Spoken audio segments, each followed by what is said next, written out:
Ecobiotix is a combination of microbes and enzymes in a biosurfactant package. The bacteria in our product kills E. coli, Cryptosporidium, Salmonella, mold and mildew, Pseudomonas aeruginosa. Now, the point I make about all of those is that they can all kill you. And at the very least, they can all make you extraordinarily sick.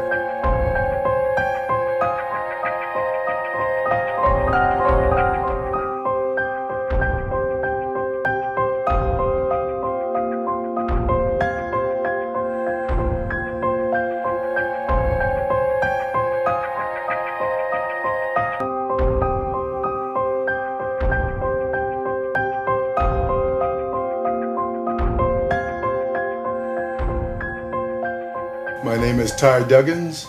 I'm President and CEO of Ecobiotix LLC. My company is an environmental concern. We do the bioremediation of oil spills, mold and mildew, fat, oil, and grease, and we disinfect different contaminants in water and soil and in common areas in places like hospitals, restaurants, hotels, schools, personal residences, and commercial properties. Almost immediately, but the fact that Ecobiotix can eliminate each of those gives you a tool that allows you to attack mold and mildew the same way. It's not a 6-hour period, it's not a 24-hour period, it's instant deactivation. My inspiration for starting Ecobiotix LLC emerged from a deep need in underserved communities to deal with contamination threats, hazmat materials, hazardous chemicals, infant mortality, early mortality. People were suffering from disease from exposures to these chemicals. And Ecobiotix happens to be a bioremediation agent that's safe, it's easy to use, it's easy to handle, and it's very effective. And so in using this just as a tool in a toolbox, that allows people to be able to do-it-yourself approach to be able to deal with these kinds of contamination threats. That was important to me because it gives us deliverables that helps the everyday man.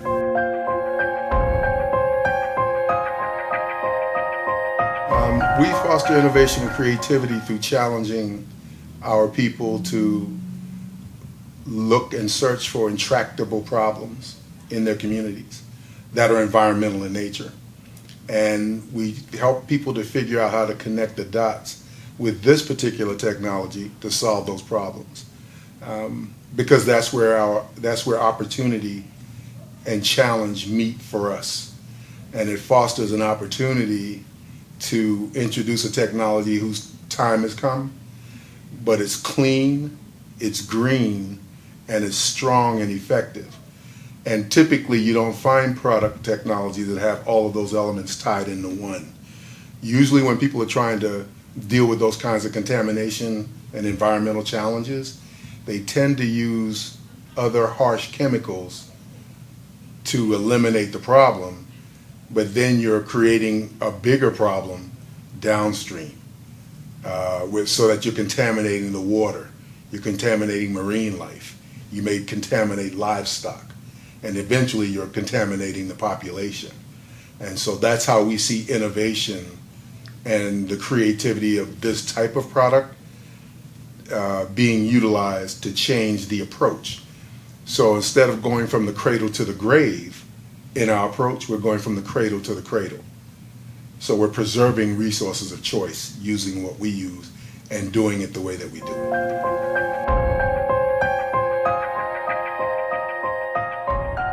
I think our greatest opportunity for growth in the biotechnology sector is coming in what industrial nations call third world nations. But I'll say this way. We see huge opportunity for growth in combating subtropical diseases like cholera, chikungunya, trypanosomiasis, and malaria. We also see huge opportunity in the bioremediation of oil spills and oil contamination from onshore and offshore oil drilling.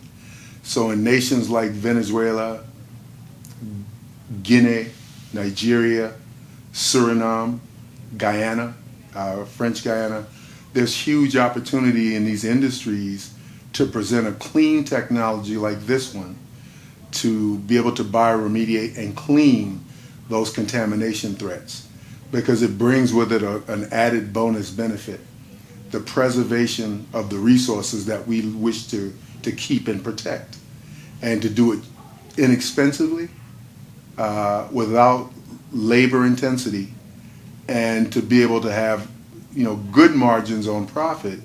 But beyond all of that, we'll be able to help preserve human populations from being exposed to contamination threats and hazmat materials. It always comes back to that, the preservation of the human race and eliminating chronic illness and early mortality and child mortality in populations that are at risk. We consider that a huge upside of opportunity for growth.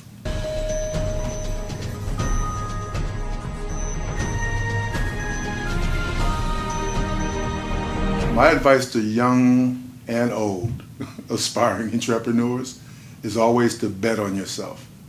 If you've got a vision, stay true to your vision. Don't let anyone talk you out of the opportunity. Don't let anyone dissuade you or discourage you from your hopes and your dreams to make a difference in this world. I started with absolutely nothing. I knew absolutely nothing about what I do now. It took a long time of studying, training, repeated failure, but I never failed the same way twice. And ultimately what this comes down to is you have to bet on yourself. You have to take the risks. You've got to convince others that you're the person for the job, and then you've got to go out and prove it. Now, if you've got the capability, if you've got the drive, if you've got the vision for it, it'll happen for you. But you've got to be willing to bet on yourself as a young entrepreneur. And when I say young entrepreneur, that just means an entrepreneur that's young in the journey. That's my advice to you.